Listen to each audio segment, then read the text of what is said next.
Class 11th के सारे प्यारे विद्यार्थियों को जेएमएस एकेडमी में आपका हार्दिक स्वागत करता हूं। आज फिर से आपके लिए यानी क्लास 11th के लिए मैथ स्टार्ट करने जा रहे हैं दोस्त, जो कि आपका ही दूसरा वीडियो होगा। दूसरे वीडियो में आप ये चीज़ देखेंगे कि समुच्चय का चैप्टर रहेगा, जिसमें हमने पहले वीडियो में आपको जितना इसका समुच्चय क्या है, समुच्चय के बारे में हमने बताया, टाइप्स ऑफ शीट्स के बारे में बताया कि समुच्चय कैसे लिखा जाता है, उन सब चीज़ों को यहाँ पर आपको समझाया। और उसमें साथ ही साथ आपने देखा कि एक्सरसाइज 1.1 वहाँ पर हमने सॉल्व भी किया है। आज हम जो शुरुआत यहाँ पर करेंगे वो क्या करेंगे, 1.2 शुरुआत करेंगे। तो चलिए देर करना करते हुए यहाँ पर स्टार्ट करते हैं। सबसे पहले देखते हैं कि आपका 1.2 में क्वेश्चन को कैसे सॉल्व करेंगे। ठीक है, तो यहाँ पर जो आपका क्वेश्चन रहेगा, यहाँ पर ध्यान से थोड़ा सा देखेंगे। क्वेश्चनों की अगर हम बात करते हैं, देखिए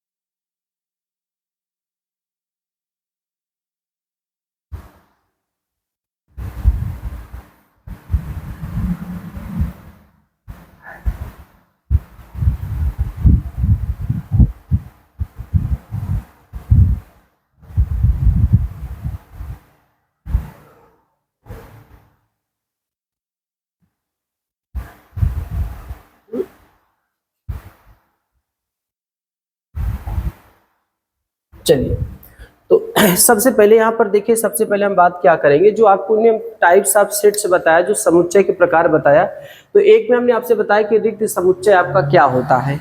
देखिए, रिक्त समुच्चय की हमने बात की कि ऐसा कोई समुच्चय जिसमें कोई अवयव ना हो।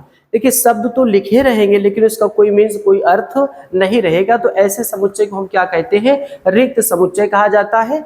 जब हम रिक्त समुच्चय की बात करते हैं कि रिक्त समुच्चय को किससे लिखा जाता है, तो आपने देखा कि रिक्त समुच्चय को हमने फाई से लिखा या किससे लिखा जाता है, मझला कोष्ठक से। फाई या मझला कोष्ठक से लिखा जाए तो उस चीज को हम क्या कहते हैं दोस्त, रिक्त समुच्चय कहा जाता है। ठीक है, और इसमें जो भी अवयव लिखे जाएंगे वो आपका क्या रहेगा कि उसमें कोई उसका मीन्स, कोई अर्थ नहीं रहेगा। अब जैसे पहला क्वेश्चन है, पहले क्वेश्चन की अगर हम यहाँ पर बात करते हैं कि पहला क्वेश्चन क्या है, 2 से भाज्य विषम प्राकृतिक संख्याओं का समुच्चय।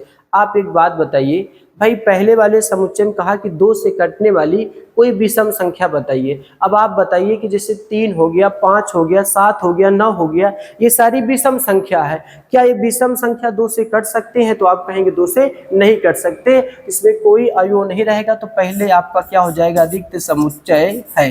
ये आपका क्या हो जाएगा, रिक्त समुच्चय है। तो पहला वाला आपका क्या रहेगा, रिक्त समुच्चय रहेगा। ठीक है, ये आपका रहेगा। और दूसरे पार्ट की अगर हम बात करें कि दूसरा पार्ट क्या है, समअभाज्य संख्याओं का समुच्चय। अब आपको पता है कि समअभाज्य संख्या, तो समअभाज्य संख्या में आपका क्या आता है, सम हो अभाज्य हो तो वो क्या आता है, 2 आता है। और आपको पता है कि जो शब्द कहे और उसमें कोई अवयव नहीं आना चाहिए, तो 2 आ गया है, तो सम अभाज्य का मतलब आप जानते हैं कि 2 होगा, 3 होगा, 5 होगा, 7 होगा, 11 होगा, ऐसे। तो इसमें सम अभाज्य संख्या आपका क्या होता है, 2 होता है। देखिए, सम भी है, साथ साथ में अभाज्य संख्या भी होता है, तो 2 आ गया, तो ये आपका रिक्त समुच्चय नहीं होगा। ठीक है, रिक्त समुच्चय नहीं है क्योंकि इसमें कोई अवयव आ गया है, रिक्त समुच्चय नहीं है। ये बात यहाँ पर आपको बताना पड़ेगा। देखिए, तो रिक्त समुच्चय नहीं है तो कौन सा समुच्चय है, तो हमने आपको सिखाया है एकल समुच्चय, क्योंकि इसमें एक अवयव है तो उसको हम क्या कहेंगे दोस्त, एकल समुच्चय के नाम से इसको जाना जाएगा। क्या कहा जाएगा, एकल समुच्चय कहा जाएगा। ठीक है, ऐसे आप तीसरे पार्ट की जब हम बात करेंगे, तीसरा पार्ट आप जरा बताइए। तो यक्ष सच दैट यक्ष एक प्राकृतिक संख्या जो कि यक्ष का मान 5 से छोटा और 7 से बड़ा। बोलिए, 5 से छोटा और 7 से बड़ा कोई ऐसा अंक आप बता सकते हैं, जरा सोचिए, बता पाएंगे आप? तो 5 से छोटा होने चाहिए, 7 से बड़ा, तो कोई अवयव नहीं होगा। तो ये आपका रिक्त समुच्चय है। इसको हम क्या कहेंगे कि आपका ये क्या है दोस्त, रिक्त समुच्चय है। ये आपका क्या कहलाएगा, रिक्त समुच्चय है, ये रिक्त समुच्चय कहलाएगा। ठीक है, उसके बाद हम चौथे पार्ट की बात करते हैं। चौथा पार्ट क्या है, वाई सच दैट वाई किन्हीं भी दो समांतर रेखाओं का उभयनिष्ठ बताइए। आप सोचिए अगर कोई दो समांतर रेखा ऐसे खींच दिया जाए तो क्या कोई उभयनिष्ठ बिंदु आप कभी प्राप्त कर सकते हैं? इनके बीच में कभी कोई कॉमन हो सकता है? नहीं हो सकता। तो ये भी आपका रिक्त समुच्चय है, क्योंकि दो समांतर रेखाओं के बीच में कोई उभयनिष्ठ आपका बिंदु नहीं मिल सकता। ठीक है, ये रिक्त समुच्चय है। तो ये चारों चीज में आपको बताना था कौन सा रिक्त समुच्चय है, कौन सा रिक्त समुच्चय नहीं होता। तो ऐसे हम चीजों को यहाँ पर क्या करते हैं, बताते हैं। ठीक है, तो इस तरीके से आपका पहला प्रश्न सॉल्व हो जाता है। पहले क्वेश्चन को आप स्क्रीनशॉट ले लिया, क्या करें, नोट कर लिया करें। ठीक है, चलिए तो ऐसे हम आगे क्वेश्चन पे चलेंगे। तो अगला आपका जो क्वेश्चन रहेगा देखेंगे,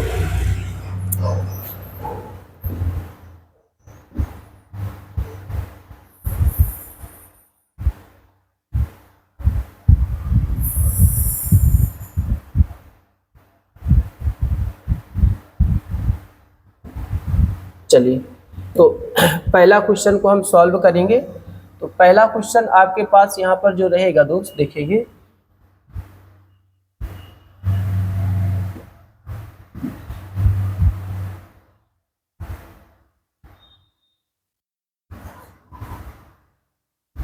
चलिए तो पहले क्वेश्चन में क्या कह रहा है, उस चीज को यहाँ पर आपको ध्यान से देखना पड़ेगा कि पहले क्वेश्चन में आपसे क्या बात कर रहा है।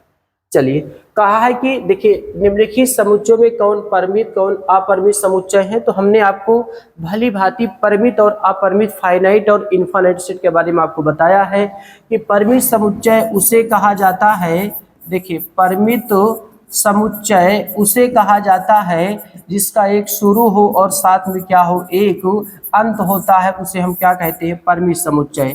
जब हम अपरिमित समुच्चय की बात करते हैं कि भैया अपरिमित समुच्चय जरा बता दीजिए, तो अपरिमित समुच्चय जिसका शुरू होता है लेकिन कोई अंत नहीं होता, तो ऐसे समुच्चय को हम क्या कहते हैं, अपरिमित यानी इनफाइनाइट सेट कहा जाता है। शुरू तो है लेकिन कोई अंत तो नहीं होता, और जिसका शुरू और अंत दोनों होता है उसको हम क्या कहते हैं, परिमित समुच्चय कहा जाता है। वही चीज यहाँ पर आपसे पूछ रहा है कि कौन परिमित समुच्चय है और कौन अपरिमित समुच्चय है, उसके बारे में यहाँ पर आपसे पूछा जा रहा है। ठीक है, तो देखेंगे वर्ष के महीनों का समुच्चय बताइए। वर्ष के महीनों का समुच्चय आपको पता है कि आपको इसको लिख सकते हैं, जनवरी हो गया और एक आपका क्या हो गया, फरवरी हो गया, ये आपका मार्च हो गया, फिर आपका क्या अप्रैल आपका हो जाएगा, फिर ठीक है मई आपका हो जाएगा, फिर आपका क्या जून, फिर आपका क्या जुलाई, फिर एक आपका अगस्त होता है, फिर आपका सितंबर आपका हो जाएगा, सितंबर,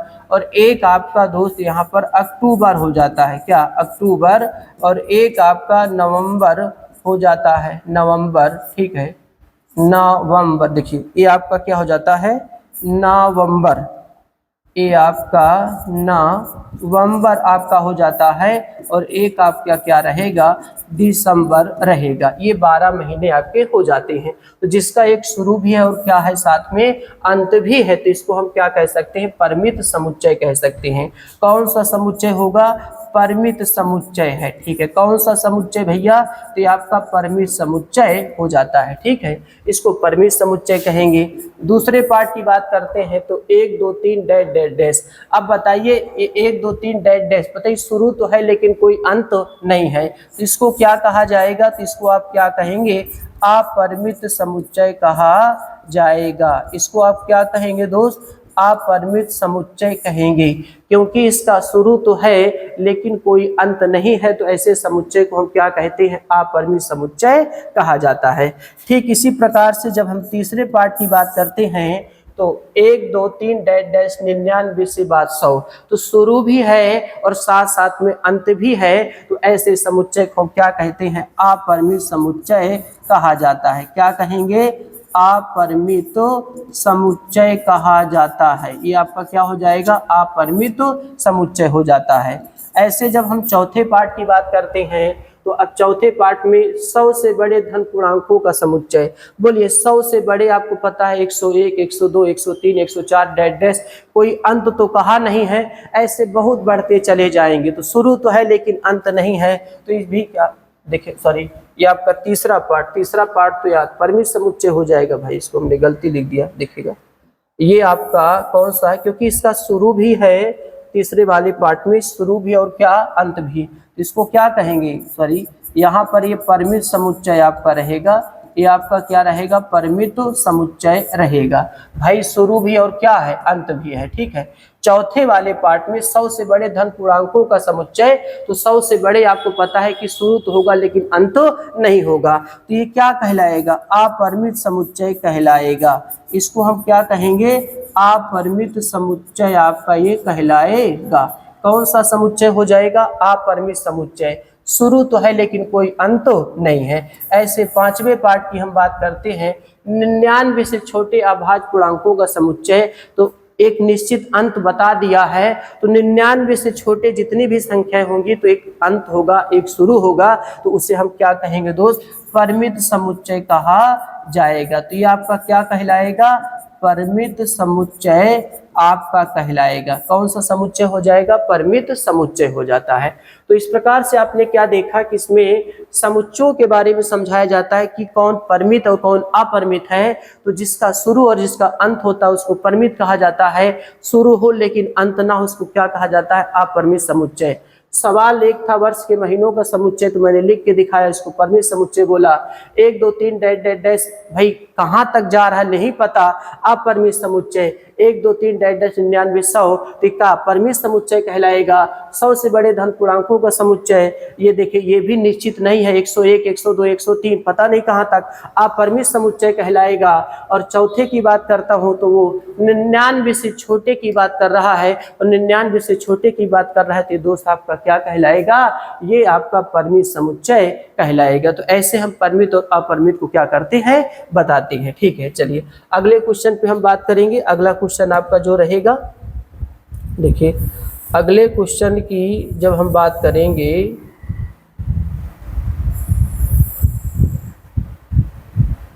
देखिए तो अगले क्वेश्चन की जब हम बात करेंगे भाई साहब, देखिए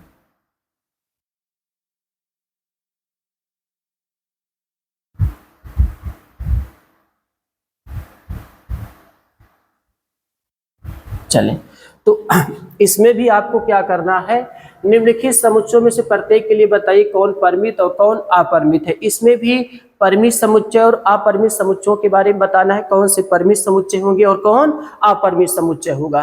तो सबसे पहले इन्होंने कहा कि x अक्ष के समांतर रेखाओं का समुच्चय, तो x अक्ष के समांतर रेखाओं का समुच्चय। अब बताइए ये कोई परिमित हो सकता है, जैसे मान लेते हैं कि ये x अक्ष की रेखा है, इनके समांतर कोई रेखा चल रहा है, तो क्या इसमें कोई चीज आपको एक शुरू कोई अंत मिलेगा, ये पता नहीं, क्योंकि x अक्ष की रेखाएं अनंत तक चली जाती हैं, तो इसका कोई एक निश्चित वैल्यू नहीं होता।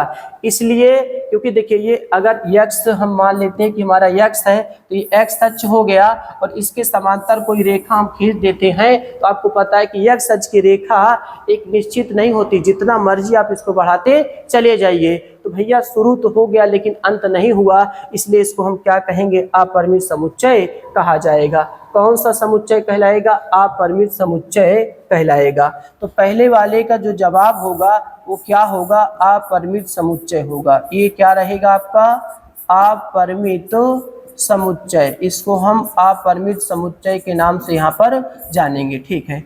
दूसरे की हम बात करते हैं, दूसरा क्या है, अंग्रेजी वर्णमाला के अक्षरों का समुच्चय। आप जानते हैं कि अंग्रेजी वर्णमाला के जब भी अक्षरों का समुच्चय लिखा जाएगा, जैसे ए लिखा, बी लिखा, सी लिखा, डी लिखा, ई लिखा, एफ लिखा, जी लिखा, dash dash dash, X Y और क्या जेड, ये आपके जो अक्षर लिखे जाएंगे, ये अक्षर आपका जो लिखा जाएगा, ये सारे आपके क्या हो जाते हैं, क्योंकि एक शुरू भी है और क्या है, अंत भी है। एक शुरू और एक अंत हो जाता है, तो इसको हम क्या कहते हैं, परिमित समुच्चय कहा जाएगा। ये कौन सा समुच्चय कहलाएगा, तो आप कहेंगे कि भैया ये परिमित समुच्चय है। कौन सा समुच्चय है, परिमित समुच्चय हो जाता है, ठीक है। चलिए इसी प्रकार से हम तीसरे क्वेश्चन पे चलते हैं। तीसरा क्वेश्चन क्या है, उन संख्याओं का समुच्चय जो 5 के गुणज हैं। आप बताइए, अगर हम 5 के गुणज की बात करते हैं भैया, तो 5 आता है, 10 आता है, 15 आता है, 20 आता है, 25 आएगा, 30 आएगा, ऐसे पता नहीं कहाँ तक चला जाएगा। तो शुरू तो हुआ लेकिन अंत नहीं हुआ, ऐसे समुच्चय को हम क्या कहते हैं, अपरिमित समुच्चय कहा जाता है। ये आपका क्या हो जाता है, अपरिमित समुच्चय हो जाता है। इसको हम क्या कहेंगे, अपरिमित समुच्चय कहते हैं। ठीक है, ये हो जाता है। और चौथे पार्ट की हम बात करते हैं। चौथा क्या है, पृथ्वी पर रहने वाले जानवरों का समुच्चय। तो भैया पृथ्वी पर जैसे मनुष्यों को गिना जा सकता है ना, कि एक देखिए 140 करोड़, वैसे हम पृथ्वी पर रहने वाले जानवरों को भी गिन सकते हैं। तो ये आपका क्या हो सकता है, परिमित समुच्चय हो सकता है। ये आपका परिमित समुच्चय होगा। ठीक है, ये कौन सा समुच्चय, ये परिमित समुच्चय हो सकता है। ठीक है, तो ये आपका परिमित समुच्चय हो जाता है। उसके बाद फिर अगला जो क्वेश्चन आपका रहेगा, अगला चौथा के बाद पांचवा क्या है, मूल बिंदु 0,0 से होकर जाने वाले। देखिए अब जैसे मान लेते हैं कि ये आपकी रेखाएं, ये आपका मूल बिंदु 0, क्या है 0। अब इनसे आप अनेक प्रकार की वृत्त खींच सकते हैं। त्रिज्याओं को बढ़ाते जाएंगे तो वृत्त भी बढ़ता चला जाएगा। शुरू में मान लेते हैं त्रिज्या 1 सेंटीमीटर होगा, फिर 2 होगा, फिर 3 होगा, फिर 4 होगा। इन्हीं त्रिज्या को बढ़ाते जाएंगे तो आपको अलग अलग प्रकार से वृत्त भी बनता चला जाएगा। तो ये परिमित नहीं है, बल्कि क्या है, अपरिमित है, क्योंकि त्रिज्या बढ़ाते जाएंगे तो वृत्त भी अलग अलग बनता चला जाता है। तो इसको हम क्या कहते हैं दोस्तों, अपरिमित समुच्चय कहते हैं। ये हमारा अपरिमित समुच्चय होता है। ये हमारा कौन सा समुच्चय हो गया, अपरिमित समुच्चय हो जाता है। तो एक तो अपरिमित समुच्चय, ये आपका परिमित समुच्चय, ये भी अपरिमित समुच्चय, ये परिमित समुच्चय, और आपका क्या हो जाता है, अपरिमित समुच्चय हो जाता है। ठीक है, तो इस तरीके से यहाँ पर हमने समुच्चयों की क्या की, पहचान की कि समुच्चय को हम कैसे बनाते हैं, कैसे बताएंगे, कैसे सीखते हैं। ठीक है, चलिए इसी प्रकार से अगले क्वेश्चन पे हम चलेंगे। हमारा जो अगला क्वेश्चन रहेगा, देखेंगे कि अगला क्वेश्चन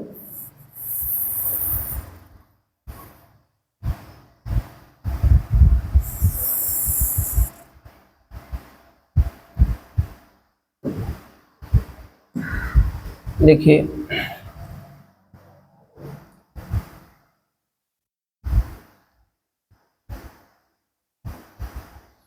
चलिए तो अब आपको पता है कि इसमें आपको क्या बताना है कि समान समुच्चय, इक्वल सेट बताना है। मतलब जो हमारे अंदर गुण रहे वो आपके अंदर भी गुण होना चाहिए, तो इसको इक्वल कहा जाता है। अब जैसे इक्वल सेट में हमने आपसे कहा कि बताइए निम्नलिखित में, देखिए निम्नलिखित में बतलाइए कि ए बराबर बी अथवा है कि नहीं। अब जैसे आप देखिए पहले वाले पार्ट में आप क्या देख रहे हैं कि ए बराबर हमारे पास ए है, बी है, सी है, डी है। ठीक है, ये आपका हो गया। एक बी बराबर आपके पास क्या है, डी है, डी सी बी और क्या ए। तो आपको पता है कि ए बी सी डी यहाँ भी लिखा है, तो यहाँ तितर बितर लिखा, उससे फर्क नहीं पड़ता, लेकिन ए बी सी डी है। तो हम कह सकते हैं कि ये आपका क्या रहेगा, ए बराबर बी रहेगा, यानी ये समान समुच्चय है। इसको हम क्या कहेंगे कि ये समान समुच्चय है। ये समान समुच्चय के इसको नाम से जाना जाएगा। ठीक है, ये समान समुच्चय हो जाता है। दूसरे पार्ट की हम बात करते हैं। दूसरा जैसे 4, 8, 12, 16। अब यहाँ पर देखिए 4, 8, 12, 16, 8, 4, 16, 18। देखिए 8, 4, 16, 18, क्या इसमें 12 आ रहा है? 12 नहीं आ रहा। हाँ, 4 अंक यहाँ है, 4 अंक यहाँ है। इसको समतुल्य समुच्चय कह सकते हैं, लेकिन समान समुच्चय नहीं कह सकते, क्योंकि यहाँ 12 है तो यहाँ 12 नहीं है। तो ए जो है वो बी के बराबर नहीं है। A is not B, A B के बराबर नहीं होगा। अब हम तीसरे पार्ट की बात करते हैं। तीसरा पार्ट क्या है, 2, 4, 6, 8, और उधर कहता है समधन पूर्णांक, x का मान 10 से छोटा, तो 2, 4, 6, 8 है लिखा जाएगा। तो यहाँ पर हम देखिए, एक तो आपके पास 2, 4, 6, 8 और क्या है 10, और एक b बराबर इन्होंने कहा कि x की वैल्यू 10 से छोटा, और वो भी क्या, समधन पूर्णांक भैया। तो क्या लिखेंगे, 2, 4, 6, 8 और 10 के बराबर है। बताइए ए और बी क्या है, बराबर। तो ये बता सकते हैं कि ए किसके बराबर है, बी के। तो यानी ए और बी समान समुच्चय होगा। ठीक है, अब उसके बाद हम चौथे पार्ट की बात करते हैं। चौथा पार्ट 10 का गुणज। देखिए आपको पता है कि इसमें 10 का गुणज आपके पास क्या है, 10 है, 20 है, और ये कितना 30 हो गया, और एक 40 है, और ये 50 है। डैश डैश बढ़ता चला जाएगा।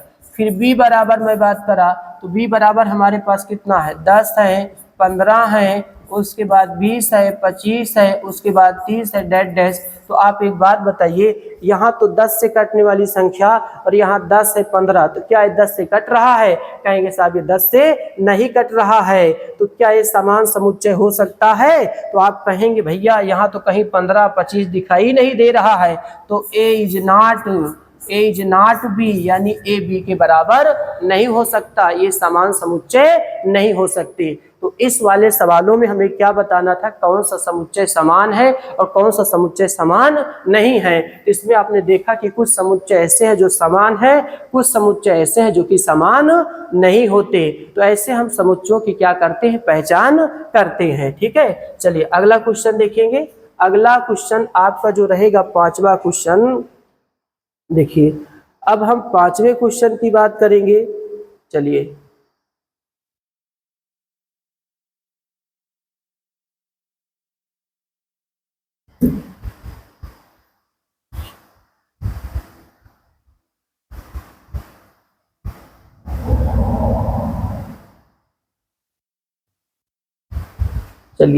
तो यहाँ पर अब हम क्या करेंगे, देखिएगा क्या निम्नलिखित समुच्चय युग्म समान है, कारण सहित बताइए। देखिए पहले वाले क्वेश्चन में क्या है भैया, पहला वाला क्वेश्चन a बराबर इन्होंने लिखा है 2 कामा क्या 3 लिखा है, 2 कामा 3 लिखा है। अब हम b बराबर अगर बात करते हैं तो यहाँ पर लिखा है कि x सच दैट x समीकरण x square plus 5x plus 6 बराबर 0 का एक हल है। तो पहले हम x स्क्वायर और 5x धन 6 बराबर 0 का गुणनखंड कर लेते हैं। 6 एक कम 6 और 3 दूना, देखिए यहाँ पर 1 छिपा है तो 6 का पहले 1 पे मल्टीप्लाई करेंगे तो 6 एक कम 6 आया, 6 आया। उसके बाद इनका गुणा करिए, जिसमें 6 आए तो 3 गुणे 2, 3 दूना कितना होता है, 6 होता है। और 3 और 2 को जोड़ते हैं तो कितना आता है, 5 आता है। इसलिए यहाँ पर आप क्या करें, एक्स स्क्वायर 3x और प्लस में 2x और धन 6 बराबर कितना 0, यहाँ पर और यहाँ पर। इसमें आप x कॉमन करेंगे तो x प्लस 3 बचा और 2 कॉमन करेंगे तो x प्लस 3 बराबर आपके पास कितना आया 0। तो x प्लस 3 और एक ब्रैकेट में x प्लस 2 बराबर कितना 0। तो आपको पता है कि x प्लस 2 3 को 0 तो x बराबर -3 आएगा, और एक बार x प्लस 2 बराबर 0 तो x बराबर कितना आएगा -2। तो आपके पास b की वैल्यू कितना आया, -2 कामा -3 आया। तो क्या ये समान समुच्चय हो सकते हैं? तो आप कहेंगे कि जो a है वो b के बराबर नहीं हो सकता, a जो है b के बराबर नहीं हो सकता। तो क्या हो जाएगा, एज नॉट भी हो जाएगा, a b के बराबर नहीं हो सकता। अब हम दूसरे पार्ट पे चलते हैं। तो a बराबर, देखिए a का वैल्यू दिया है क्या, फॉलो सब दिया है, f लिख सकते हैं, o लिख सकते हैं, यल लिख सकते हैं और डब्लू लिख सकते हैं। 4 अक्षर यहाँ पर आया, वही चीज आया। अब बी बराबर में हम देखते हैं, वाल्फ लिखा है तो डब्लू लिखा जाएगा, ओ लिखा जाएगा, यल लिखा जाएगा, यप। तो जो अक्षर यहाँ वही अक्षर यहाँ, तो हम क्या बोलेंगे कि ए किसके बराबर है, बी के। तो यहाँ पर ए बी के बराबर हो सकता है, लेकिन यहाँ पर A is not B, A is not B यानी ए बी के बराबर नहीं हो सकता था पहले वाले में। लेकिन दूसरे वाले में दोस्त आपने देखा क्या कि ए जो है वो बी के क्या है, बराबर है। तो ऐसे यहाँ पर हम समुच्चय को कारण सहित यहाँ पर आपको स्पष्ट करके बताया। ठीक है, चलिए अगला क्वेश्चन देखेंगे। अगला में भी आपको समान समुच्चयों के बारे में यहाँ पर आपको क्या करना है, बताना है। चलिए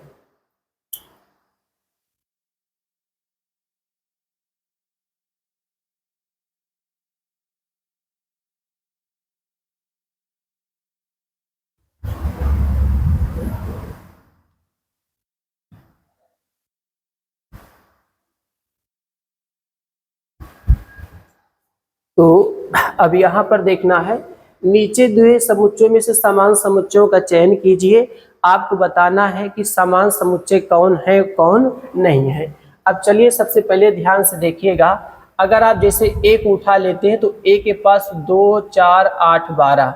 अब देखिए कि किसमें 2 4 8 12 है, तो ए का बी में देखिए 2 4 8 12 नहीं है, यहाँ पर 2 8 4 12 है। देखिए 2 4 8 12, यहाँ पर 14 आ रहा है। ठीक है, तो ये भी इसके बराबर नहीं, इसमें भी नहीं मिल रहा है, यहाँ भी नहीं मिल रहा है, यहाँ भी नहीं मिल रहा है, यहाँ भी और यहाँ भी। तो ए का किसी के साथ समान समुच्चय नहीं हो सकता, क्योंकि ए वाले पार्ट के साथ किसी के साथ कोई जोड़ा नहीं मिल रहा है। अब आप बी वाले को उठाएंगे तो बी वाले में 1 2 3 4 है। तो और देखिए यहाँ पर देखिए 3 1 4 2, 1 2 3 4 3 1 4 2, तो हम कह सकते हैं कि बी किसके बराबर है, वो डी के बराबर है। बी किसके बराबर है, डी के बराबर है। क्यों भैया, क्योंकि यहाँ पर 1 2 3 4 है, तो यहाँ भी 3 1 4 2 है। उलट फेर भले है लेकिन है तो ना वही अंक। चलिए, तो अब उसके और किसी के साथ बी का बन रहा है, नहीं बन रहा है। अब किसकी बारी आई, सी की बारी। तो सी का तो साफ है, साफ दिख रहा है कि 4 8 12 14 लिखा, तो कहीं पर है आपके पास, कहीं किसी में किसी भी समुच्चय में देखिए कि 4 8 12 14 दिखाई दे रहा है, तो आप कहेंगे नहीं दिखाई दे रहा है। अब चलिए ऐसे डी वाले को उठाएंगे, तो डी वाले का तो बी के साथ पहले से है, कोई दिक्कत नहीं है, ठीक है। उसके बाद ई को उठाते हैं, ई के पास -1, 1 है, तो 0, A, 1, -1, यानी ई वाला जी के साथ रहेगा। ई वाला किसके साथ रहेगा, जी के साथ। तो ई वाले का जो समान समुच्चय बनता है वो किसके साथ बनता है, जी वाले के साथ बनता है। तो ई वाला जी के साथ हो गया। अब हम एफ की बात करते हैं, तो 0, A है, तो कहीं 0, A आपको दिखाई दे रहा है क्या, नहीं दिखाई दे रहा है। उसके बाद जी वाले को देखिए 1, -1 है, तो 1, -1 यहाँ था, पहले से हमने इसको बराबर बता दिया है। उसके बाद h के साथ 0, क्या है, 1 है, तो क्या h के साथ 0, 1 है, तो कहीं भी 0, 1 दिखाई दे रहा है, तो आप कहेंगे नहीं दिखाई दे रहा है, ठीक है। तो ये चीज को हम क्या कह सकते हैं कि नहीं दिखाई दे रहा है।